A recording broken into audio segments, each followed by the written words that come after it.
it is very important to have times to remember yourself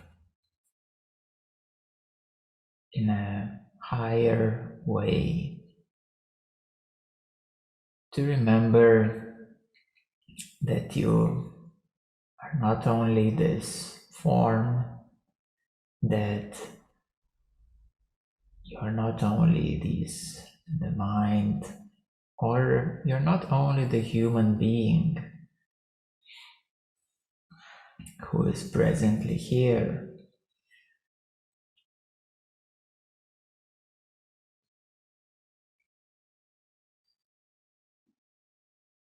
Within you there is a awareness principle,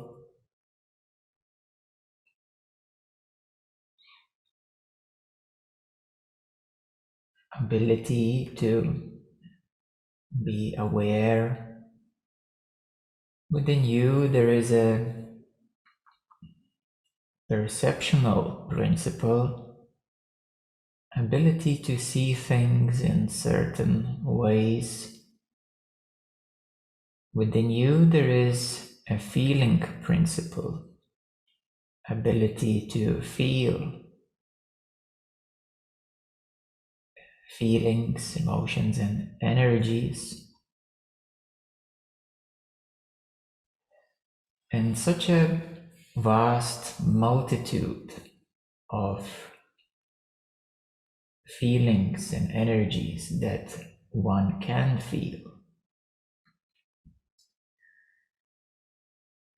So to connect and recognize your higher nature, I invite this evening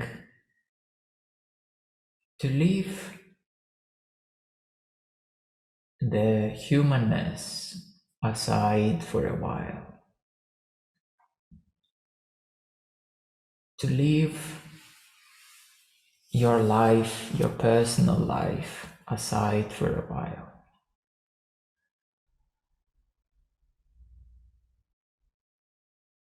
And to look with new eyes, with fresh eyes.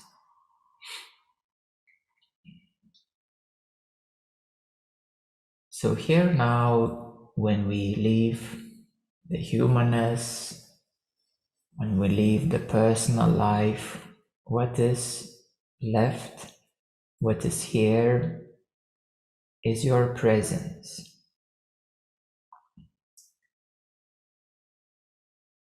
What is here is your awareness, your presence, and this present field. This present field is so amazing. If you look from another viewpoint rather than, human and my life viewpoint, this present field is so amazing because your presence is holding so many different energies in this moment, such as the aura, the chakras,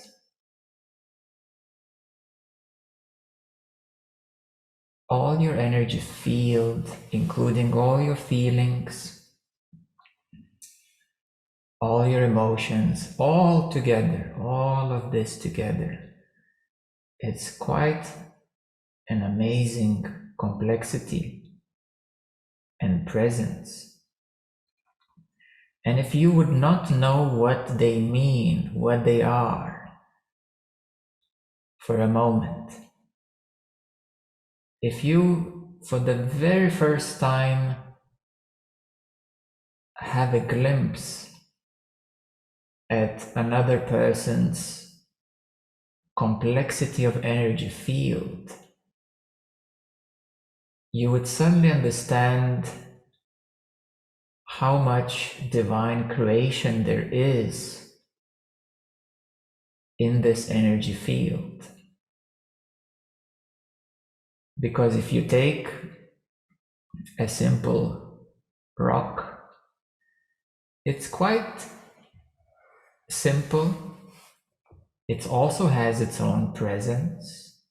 It has its rockness. It has its density. It has its shape and form, solidity. So looking at a rock, it is also a beautiful creation. If you look at a flower or plants, they're more complex creations. They are alive, they're growing. You can clearly see how they grow. Even the rocks are growing, but they're not so, this growth is very slow. It's not so perceptible to human eye. But crystals and stones and rocks, they're actually growing very slowly. But the flower and the plant, if you look at freshly, newly, you can see how it grows. You can sense the aliveness within it. If you are empathic, you could feel into the flower.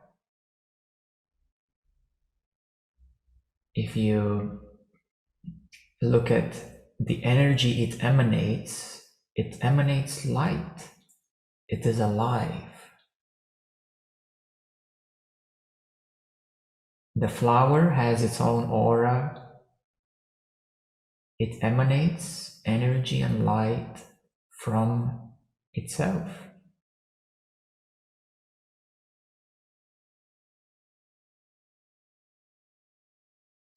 And then, for the first time, if you encounter a human being and you don't know anything about them, nothing at all, and you would see how complex this manifestation is, how complex this being is.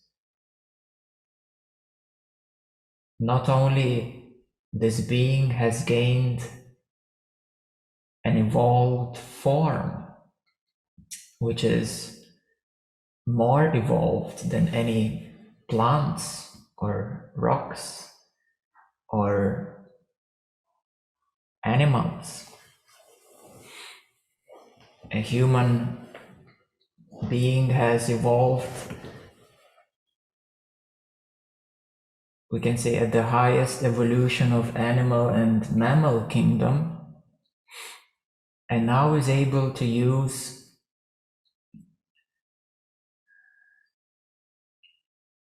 and to recognize their own emotional states. Now, this is very unique because a flower cannot express its emotions. A rock does not express any emotions. However, certain animals, they do express their emotions, like your dogs and cats and many other animals. They have this ability to express energies in motion, to express what is happening. Isn't that unique? That certain animals can say when they're happy, like dogs, meeting their caretaker, and then they can express when something is wrong, when they don't like something. Such a beautiful complexity, creation. There are so many senses so many energetic factors that come into play for this expression to happen. So imagine that you are an architect of life.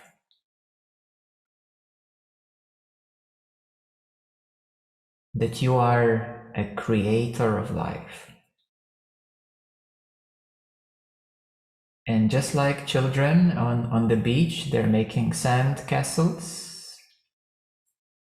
The same way adults are creating art and music compositions, various creational expressions. And creativity is truly a divine gift. Creativity is a divine gift. Creativity expresses itself in arts, yes, in certain skills, like sport skills, in certain skills such as a skill for mathematics, technology, empathic skills, social skills. How many skills there are in the human domain? How many skills there are in human domain? Thousands of divine creative skills.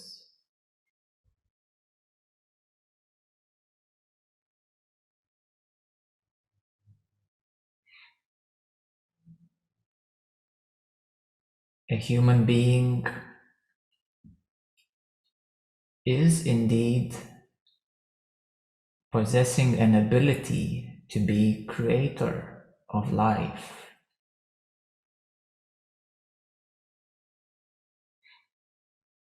Possesses ability to understand life. Now, understanding an intellect, isn't that a divine gift?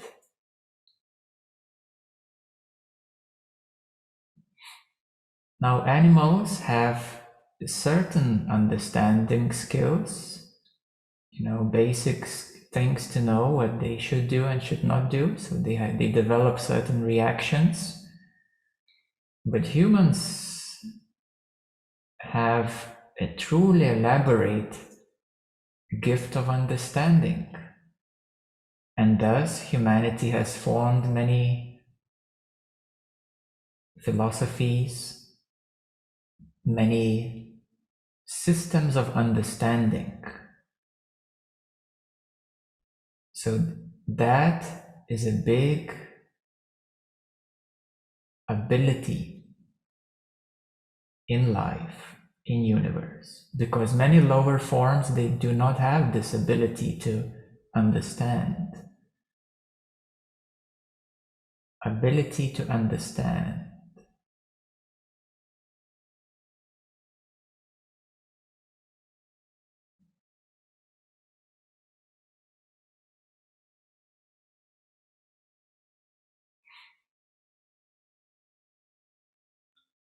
And if you recognize that you have ability to understand,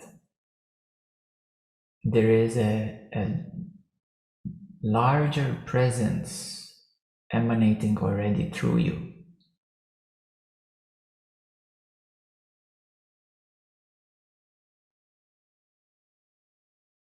So, divine, the source itself, has split itself into many rays, we can say. Into many rays, like the sun is shining with many rays, spherically, 360 degrees, shining everywhere. The same way the source has split itself into many rays throughout the whole universe. And therefore, in the human domain, there's so many divine expressions, so many divine gifts that humanity is utilizing. Maybe they're not making the best out of it, and it's a learning curve. Just like when you pick up an instrument, you know? When you pick up an instrument, you're not a maestro right away. You can't play, you know, the classical pieces right away or improvise like a jazz musician right away. You start with the do, re, mi, fa, sol, la, si. You start from the beginning. You make sounds, you make noises, you drive your neighbors a bit crazy. And that's how you learn to play. So the same way these divine gifts are bestowed upon humanity. They're freely given, they're freely here.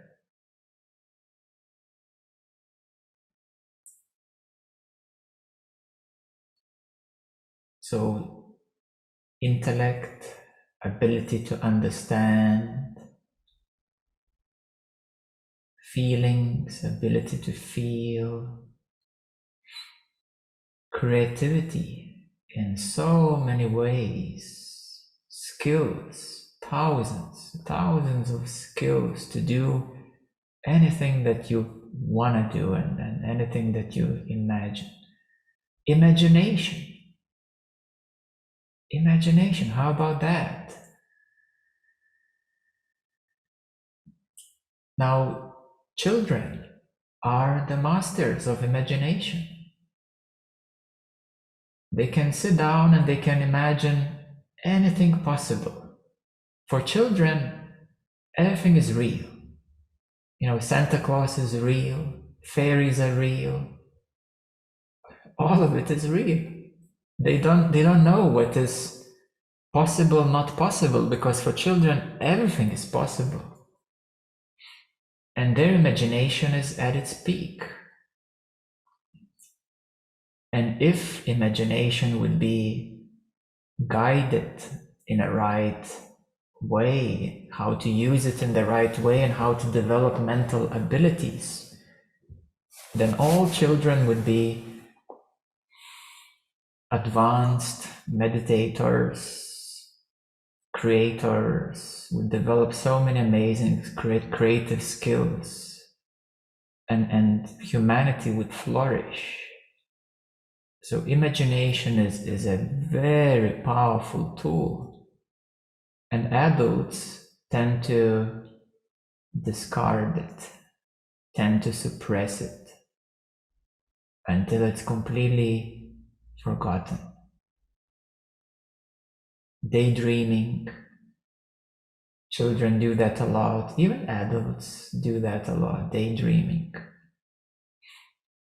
And if you put in your imagination also emotion, you imagine something and then you put your emotion and you put a feeling that it is truly real for you,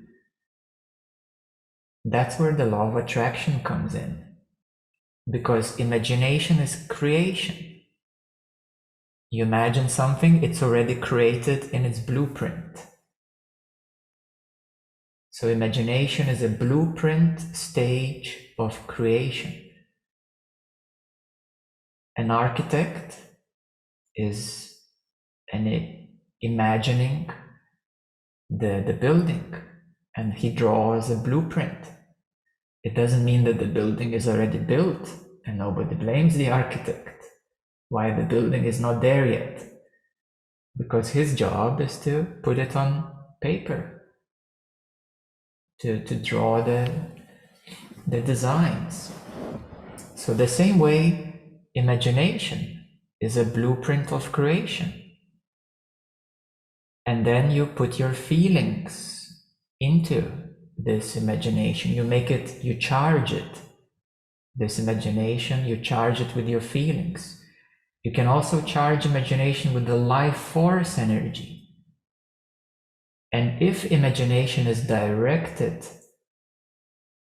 according to the laws of the universe, then it's only a question of time and action until it will become real.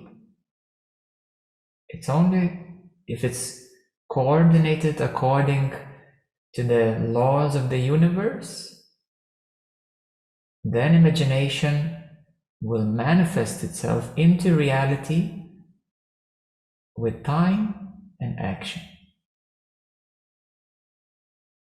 So that's how things are made real.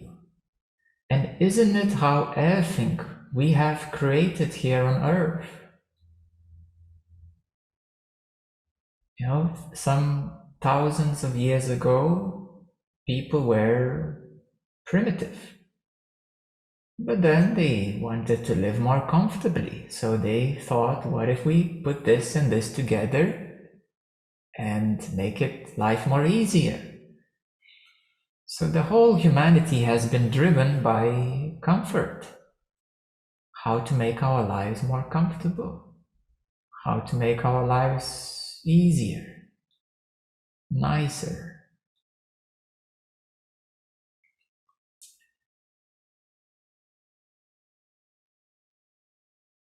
A very important distinction to live a life of happiness, fulfillment, versus a life of fear and misery is not what you have or what is around you, but how you see what you have and what is around. Because to be honest, your bedroom and your living room, wherever you are now, is more luxurious than the bedroom of the queen and king a couple of 100 years ago. Your kitchen, your normal kitchen, is a futuristic miracle to somebody 500 years ago. If you literally take a time, go back in time 500 years and you drop this person here in your kitchen, they will be speechless. They will say, they will not understand how you touch something, which means press a button, and the water is boiling. How do you do that without fire, without a fireplace and a clay or metal pot? It's unimaginable. I realized that a long time ago when I was visiting museums in England and Europe, you know, these castles where kings and queens were living. I was like, whoa, they're so primitive. You know, they're like big, this stone dungeons, you know, and just you know, of course they tried to make it nice, you know, and it was, at that time, it was the peak of creation. You know, it was the best of the time. But right now, I wouldn't like to live in that castle, no way. You know, it's so primitive.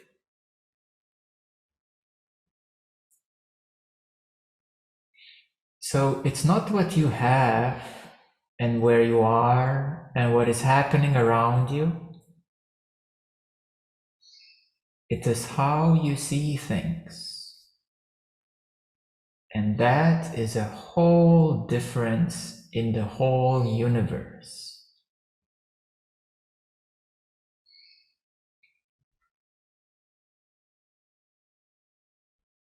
And this is only from a non-spiritual point of view and from just purely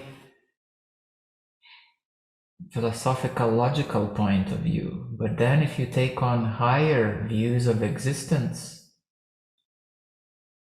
You look at humanity, such an advanced creation. We are. These bodies are. There is not a single doctor in the whole world that has figured out completely what is a human body. There's nobody who has truly figured out what is a human body. Okay, the medicine has advanced to a certain degree, but truly it's so complex that even if they would figure out the physical aspects of the whole body, which they still haven't, because there are various diseases which they don't know how to heal and various things and so on.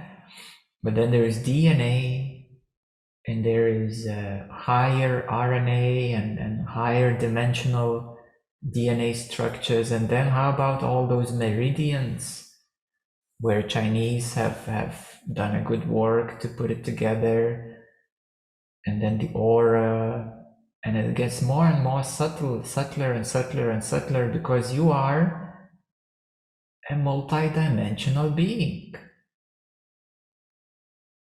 Like right here, right now, you are literally from the physical manifestation right to the source of divine and God itself, consciousness itself.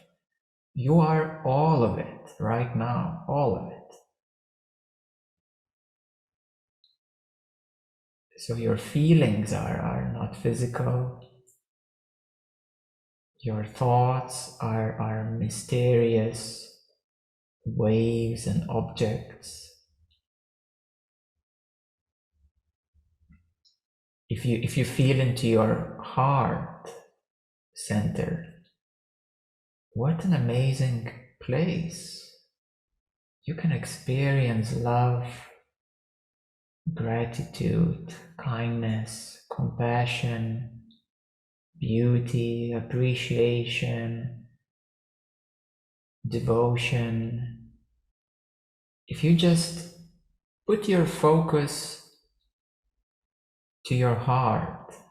Now, even this process of ability to direct your focus to the heart is a miracle in itself.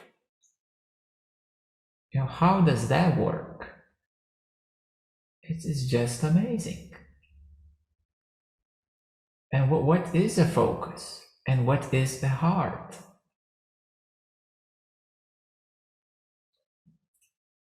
So that's why you can recognize a true gift that you are.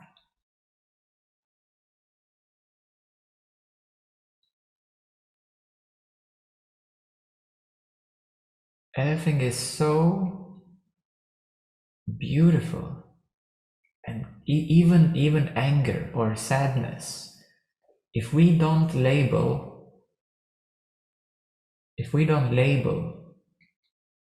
these emotions, if we don't even know that they're emotions and we don't label what they are, it is something mysteriously arising in your chest, changing your chemical bioenergetic structure. Something starts to press somewhere in the body, some kind of energy starts to press. If it's anger, some kind of fire arises, like adrenaline arises. There are so many chemical reactions which happen when emotion is arising. Then it triggers these mysterious thoughts. It triggers all sorts of associations, this and this and this and that and this and this and this. And it triggers an investigation. And then it triggers, of course, your vocal cords of expression. So literally, if you bring an alien to observe humanity, even the anger, they would say, wow, this is just amazing. You know, they can do this, you know, they can kind of fire energies at each other. Yeah, they can take these fiery energies from their chest and literally throw it at somebody else. It's like, wow, we don't do that. The alien would say, I don't know how to do that, because it's just like, and it's quite a thing to do,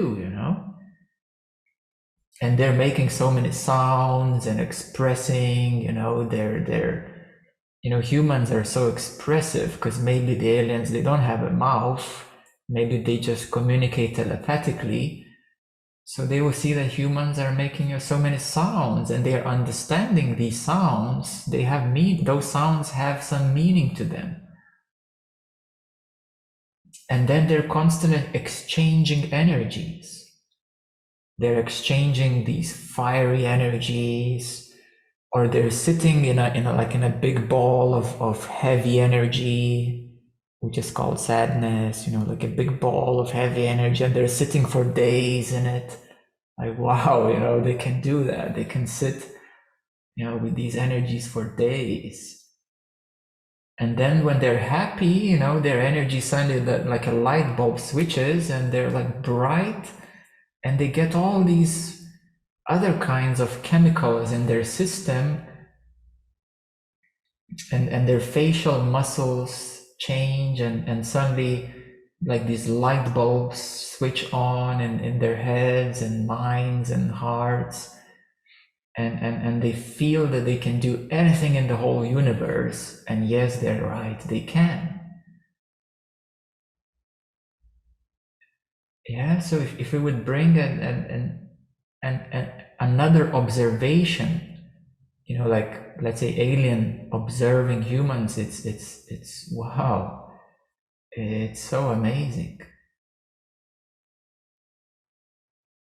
So this is what I mean. It's not what happens. It's not what happens. It is how you see things. It's how you see what happens. So from the eyes of God, from the eyes of Divine, every single moment is a divine expression. It's a divine expression unconditionally as it is. From the eyes of God, every moment there's these massive amounts of energy being poured down. And actually, ability to sustain a physical form requires a lot of energy. I will repeat this. Ability to sustain a physical form, like a solid form, requires massive amounts of energy. So you have no idea how much energy your spirit is utilizing to sustain this physical solid state, solid form. Now, to give you an example, it's the example of water. Water it's an element which can change many forms. So in a solid state, it is ice. In a liquid state, it is water, liquid. And in the lighter state, it is as humidity, as gas. And then it also just evaporates into atoms and molecules, even into lesser forms. So let me ask you, how much energy is required to collect atoms and molecules, to put them together into a denser form, which is gas, and then to create environmental pressures to liquefy the gas into liquid, You need environmental pressures. You need other forms of energy to create a liquid type of energy. And then you need additional types of energy, such as heat or cold, to go below zero to solidify the liquid into ice. So how much energy does the universe need to create ice? So the same way I will ask you, how much energy does your God self, soul, being needs to create and sustain this physical form? To create and sustain this physical form, this solid state. There is it's a lot, I will tell you, for your soul. It's a lot more complicated to sustain this solid state than to be as a soul. For your soul, it's a lot easier to be as a soul than to sustain this physical form and shape. It requires a lot of energy to make this form like this. I will tell you, to make this form like this and to sustain it second by second, literally like frame after frame. If you know a movie, it's actually, the movie is not moving. It has many still images in sequence, and they're played very quickly. That creates an effect of movement. So the same way, your soul and God, actually, God is not moving. God is not moving anywhere. Yes? And then there is this projection of energies, of so many complex energies projecting in sequence to create and sustain the experience of living. Like, what a feast of the manifestation. To be in a physical state, it's one of the most complex things in the whole universe. And actually, it is one of the last stages of the universal creation.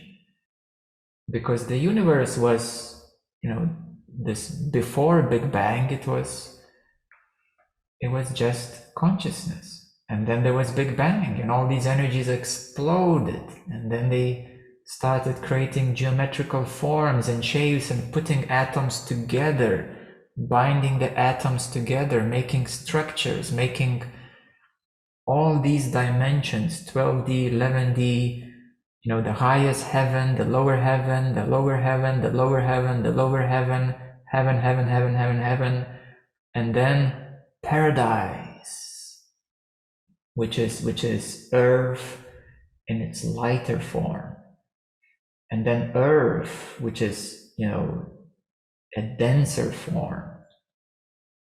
And so it took 14 billion years at least, because scientists don't know this. Our universe is actually 20 trillion years old. But our scientific instruments can't pick it up yet. So our universe is about 20 trillion years old. This is how long it took to create you, to create this experience. So from that point of view, this is the most amazing creation that there ever is. It's the most complex for sure. It requires so much energy to be sustained. So this is a divine manifestation. You are divine manifestation. The most complex creation in the whole universe. You should be proud of that. You are the most complex thing in the whole universe. Because I am physical. I'm in this physical form and shape. There's nothing more denser than the physicality in the whole universe. That's it. It doesn't go anywhere more than that. It's the most complex form of creation. So if you put your life aside, my life, whatever it means, if you put it aside and just look at what actually is here,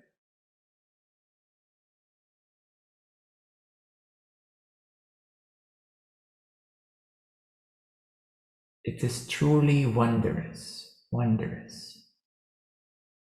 Complex, very much. Mystical, well, if you don't understand it, then it's mystical, it's a mystery. Complex for sure. Very complex, my goodness, how complex this creation is.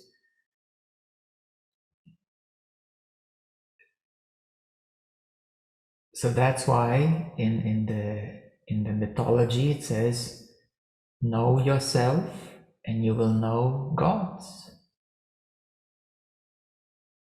Yeah, you will know gods, you will know everything. Knowing yourself, you will know everything. You will know the whole creation of the whole universe.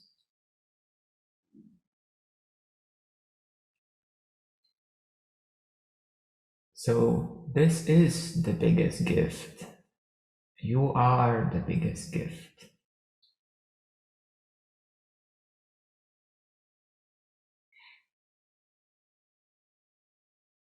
We can say it doesn't get more complex in terms of creation than this. And these problems, like these problems that people, create and live and experience, from the eyes of God, it's just children playing with toys. They don't know that they're gods. They are gods. They just playing with sand toys, in a sandbox, on this local sandbox called planet Earth, and they're just playing, experimenting with their god abilities. They're learning to play the instrument of which is called life, living. Living, it's an act of art and science. It's an act of mastery, of art and science. That's called living. So from the eyes of divine creators, humanity are God creators in a baby form. Because they picked up the instrument called life and they're experimenting with it right now. Like children in a sandbox. And these problems, in terms of divine, they're not problems. They're not problems. If you're a human, if you think in terms of humor, yeah, they are problems, I don't have enough money in my bank account, but you just walk 50 meters or 100 meters to a supermarket, you buy everything literally. You don't need to farm and grow vegetables and do things. You just, go there, a couple of meters away, and it's all done, ready for you. Such a luxurious life we're living in these times. So from the eyes of divine, this is so abundant. We are living in one of the most abundant times of the whole history of Earth. Because there is literally everything for everybody, and it's only your conscious choice that determines how happily you live. It's only your conscious choice that determines how happily you live. Because you can do anything, literally. Nowadays for 50 euro, you can fly around Europe. Well, okay, maybe not now because of other reasons, but, flight, just in a couple of hours, you can end up on another side of the earth. That's amazing. If you quarantine, it doesn't matter. You can quarantine on another side of the world for a bit, but you'll get there. You know, if you were 500 years ago, you would need a ship to take like a couple of weeks or a couple of months to sail across the seas to get there.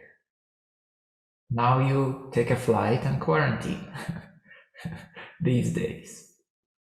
It's still quicker. So from this point of view, from the universal point of view, it's one of the most abundant times. And everybody chooses what they want. Everybody chooses, you know, what media to consume, how to live their lives, what to be interested in. If you're interested in the fear-mongering, that's your choice. If you're interested in spirituality and self-development, that is your choice. Of course, you have chosen better than most others. And my invitation is to choose divine, choose God, choose liberation, choose freedom. Because that is the highest choice. And it doesn't matter what's going on around.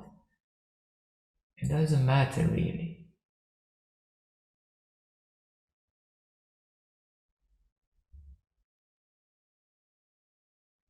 Yeah, so you need to leave this human way of thinking for a bit. You need to leave this thing called human way of living for a bit and change your eyes. Just imagine you change your eyeballs for a second, and then you see a whole reality in a different way. Yeah, and how do I see reality? Just a few moments. In my experience, there's no limitation, first of all. I don't know what is limitation, because even the perceived limitation that this is, you know, a physical thing, it is also still not a limitation. So there's nothing is, you know, contracted, nothing is suppressed as such. Yeah, so it's all open. It's all open. Everything is totally open. Everything is transparent. Even if I look at this arm, it's transparent. It's open. I don't have a sense that it's bound by this, you know, kind of boundary. I just don't have this kind of experience. It's open. It's transparent. Yeah, and even if I do, you know, touch it and grab it, it's okay. Well, it's still interesting. What is this? You know, this dense, you know, compression. It's a compression of molecules and you know, this, whatever this is, it's a compression. So in my experience, everything is totally open, transparent, like in the sky. And there's this big brightness. Everything is so bright. Even if I close my eyes, it's still bright. Even if it's total pitch darkness, it's still bright, because in my brightness there's pitch darkness. I can see the darkness. You know, I can see how empty and dark it is, because I can see, you know, here it's nighttime and it's just dark and pitch dark, and just wow. This is amazing. In my brightness, there's this darkness outside, you know, because there's no lights outside the window. And I just, wow, if I close my eyes, it's similar, but it's really not, because if I close my eyes, well, there's so much stuff here. Oh my God, so much stuff here, so many things. And these energies, this whole experience, it's just bombarding, you know, it's just bombarding my consciousness. Literally, you know, what is my identity? I could say it's this open brightness. This is my identity. And what happens is just that everything is bombarding me every moment. Just literally, This is like an not explosion, but it is kind of just really like boom, all of it is just woo, like happening, existing, every split of a second. And even if I use my these senses to slow it down, it's still in the absolute pitch stillness and quietness, I'm still bombarded in my brightness by quietness, by stillness.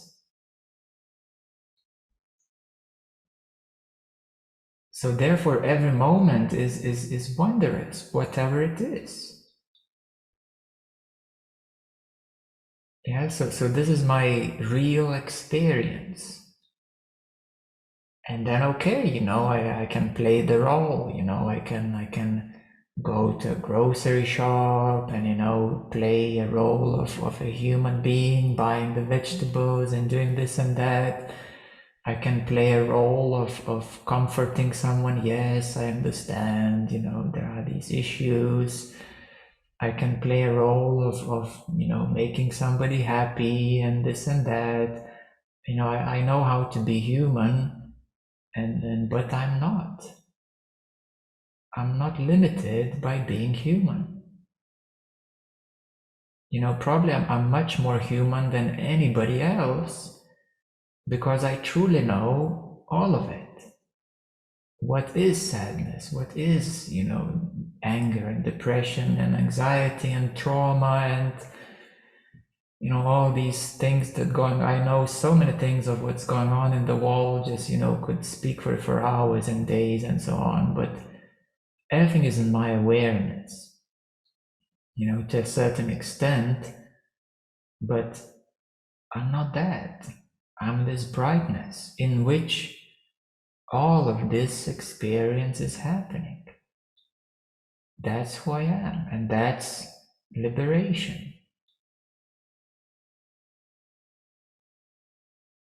So in Zen, there's a saying that, you chop the wood, carry buckets of water, and after enlightenment, you still chop the wood, carry buckets of water. So for nothing changed, in a way, I still eat and sleep, although some patterns have changed, but, do groceries and play with the cat and do all these human things that, that humans do, and, living this life, it's all happening. But I'm not limited by it because my identity is this brightness, openness, in which this is appearing, it's happening. So therefore, every moment is a gift. Every moment is just amazing. That's what I can say. It's just amazing. It's just like, wow, how did this happen? And wow, the complexity of that.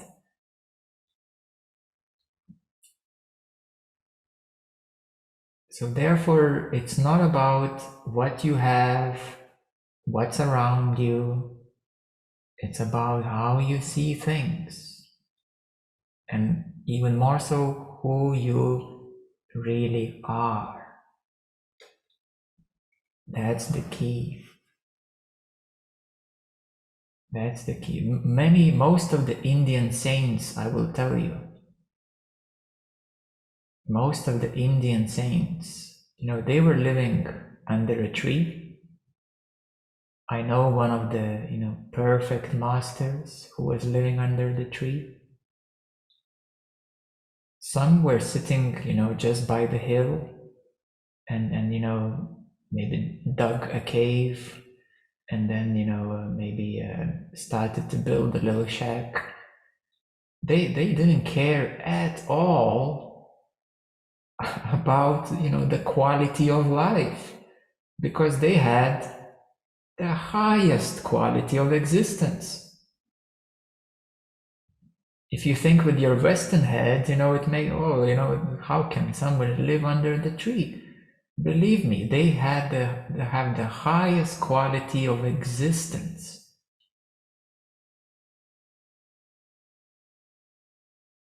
And they wouldn't change it for anything. if they would be brought, if an Indian saint would be brought with an airplane to an apartment in New York City, no, I want to go back to where I was. Why are you putting me here? But even if the saint would be totally indifferent, absolutely indifferent, this saint would be absolutely unbothered by where he is or she is and what's happening around them. Totally unbothered. And that's why people approach saints and they say, oh, my Lord, why do we have these issues in the world? And the saint says, to whom does the world appear? And who are you? Yeah? So Ramana was a good example, and he was living at the time throughout the First and Second World War. And everybody was coming to him, Westerners, like with all their issues. My country is being invaded, attacked. And he just replies, to whom does it all appear? And who are you in your essence? Who is holding these mental, psychological issues? Who is attached to objective possessions? Yeah, and they're totally right. They're totally right. So it's the same way, in my experience, there's brightness, openness, and this is just abundant pouring, existing, happening. Even in the simple way, even if I would look at the wall, I would never stop being amazed at it. It's just how, this is happening.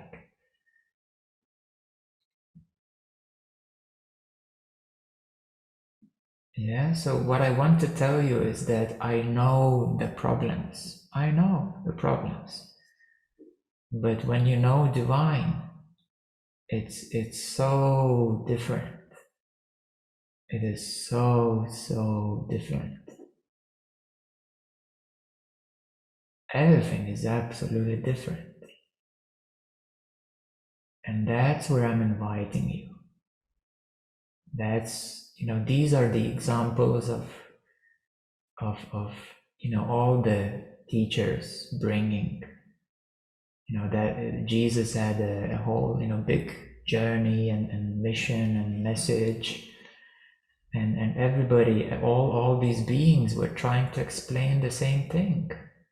You can be free, you can be liberated, and you can just enjoy whatever it is. Like even the simplicity and its real core of simplicity. And that's where yogis perform austerities.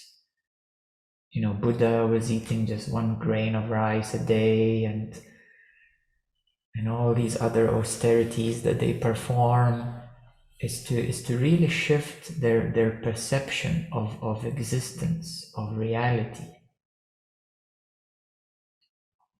and to be that light, to be that brightness for the world, for the whole world, for this present moment. So let's take a few moments now just to sit a bit and just to know that it is possible, first of all, to know that it is possible. You can even use a bit of your imagination. Just imagine how it would be to be this brightness, openness, and experience this pouring in of reality into you, of life, of energies pouring into you, appearing, vibrating. All these sounds are pouring into your ears and these colors are pouring into your eyes, and everything that is felt is pouring into your senses.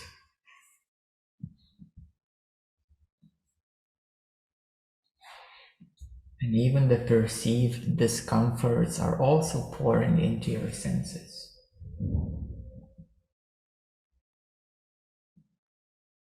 Everything is pouring into your awareness.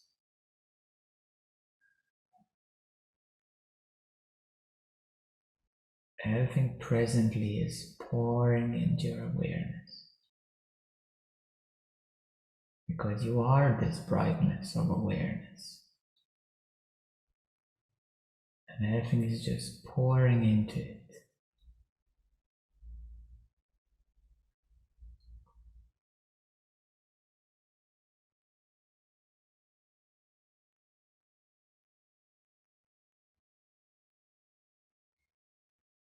Whatever arises, whatever is, whatever is happening is pouring into your awareness.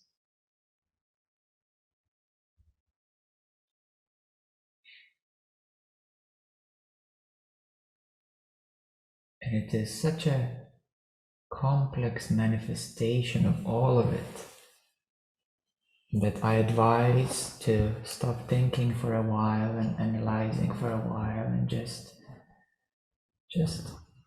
allow it all to pour into you.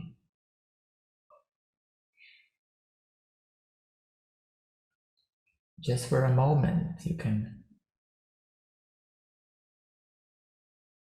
assume that you don't understand anything, or if you are understanding, then maybe recognize that you have ability to understand. That's even greater.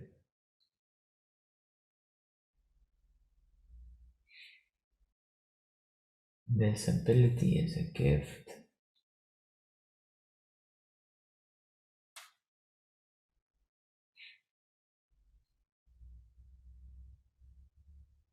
And you can picture yourself as a young God creator. That you are a young God creator.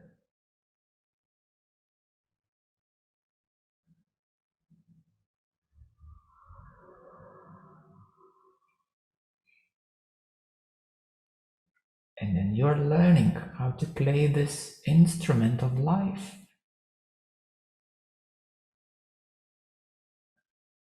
It's a musical instrument called life. You're learning how to play it.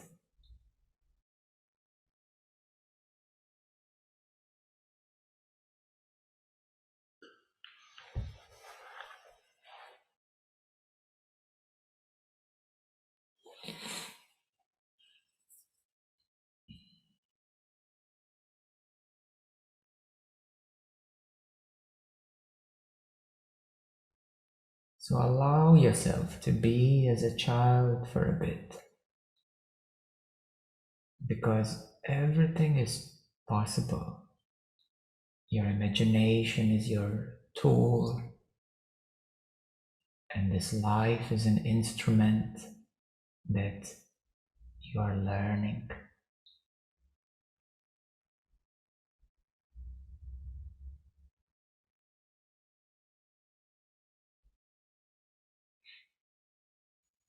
And you can sense that there is so much more. And one way or another way, you're gonna open it up.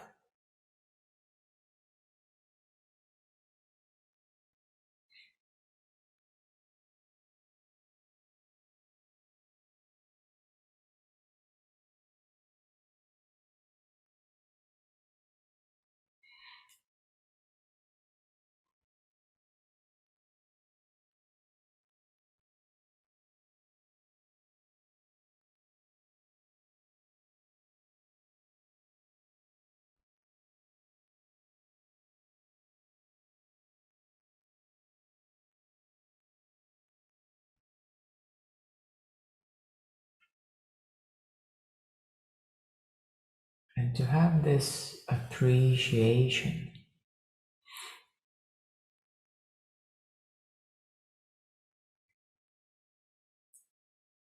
and even we can say devotion to divine, to your own divine nature, devotion to your own brightness, to your own awareness, devotion to manifestation, creation, existence,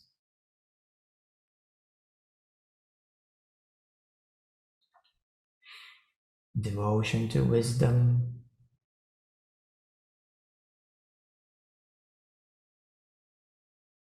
devotion to learning,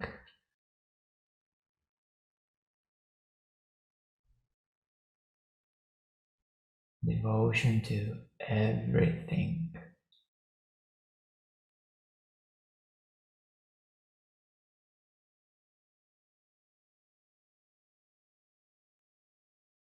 That is the egoless state.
And in your own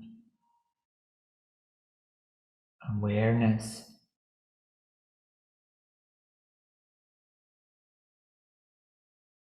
all this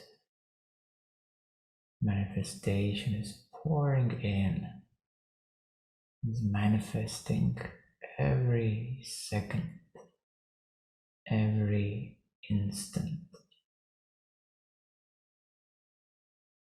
appearing every instant.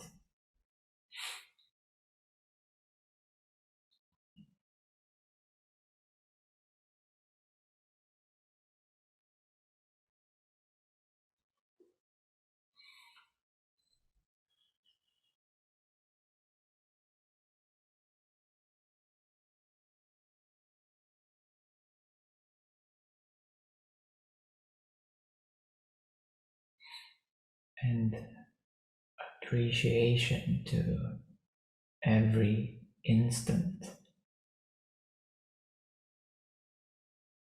gratitude for every instant, and devotion for every moment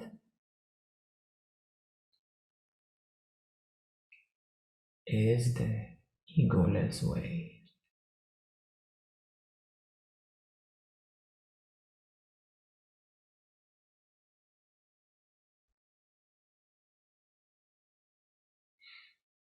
It all becomes much more complete, more open, and closer.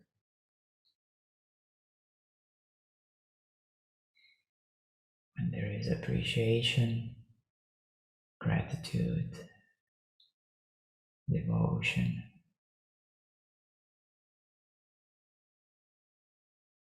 for every appearance in your awareness, in your bright openness, in your bright, transparent openness.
appreciation, gratitude, devotion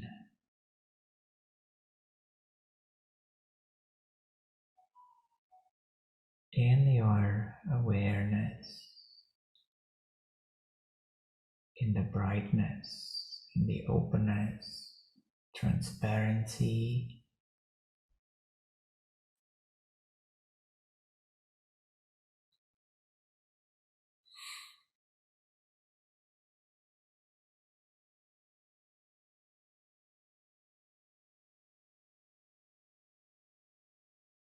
Every moment becomes like a gift.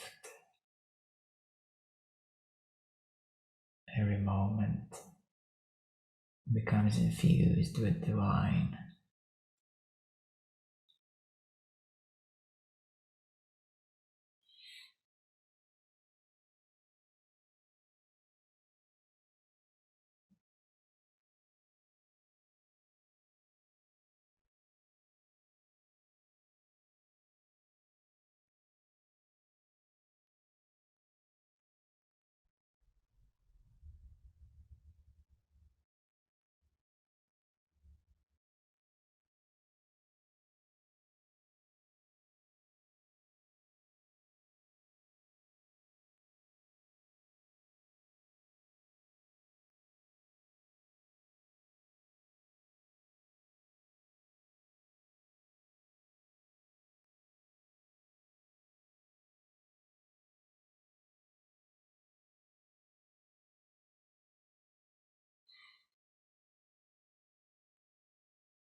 Can slowly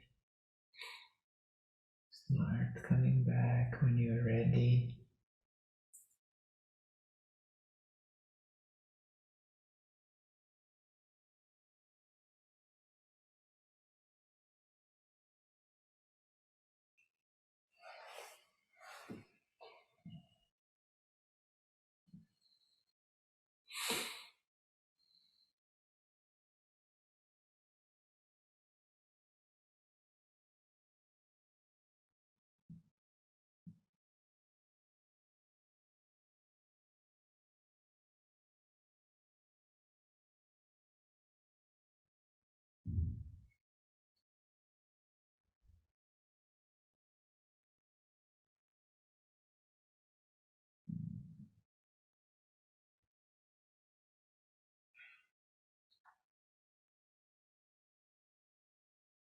In, in this brightness, in this awareness, knowing is a certain skill, like one of the skills, like feeling, like understanding.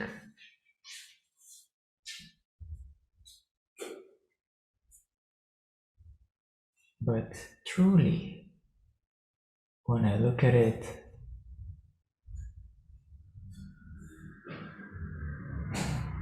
I don't know. When I look at it, at knowing, I simply see brightly that this is just a function, that it's just a function.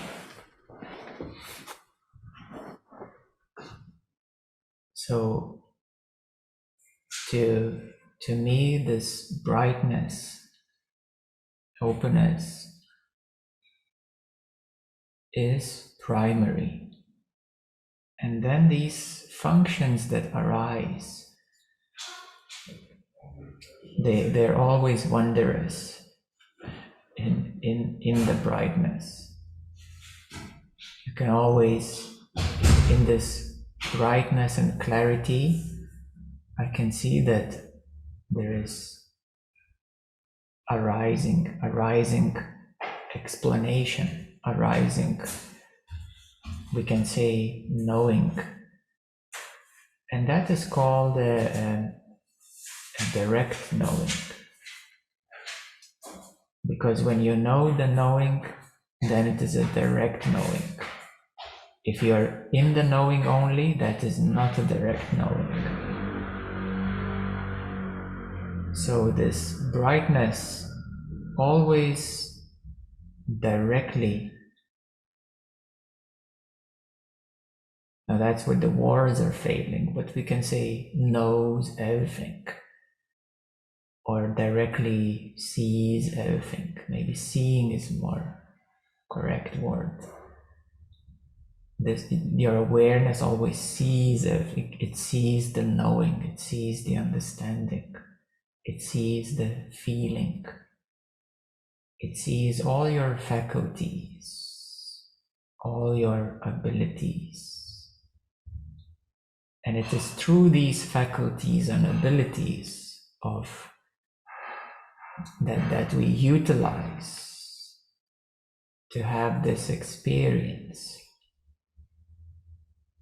So this is just a little side note of the degrees of directness, like knowing the knowing, or seeing the knowing, seeing the feeling, seeing all these abilities that are here as in these forms of human beings. And then that's our playground, our divine playground.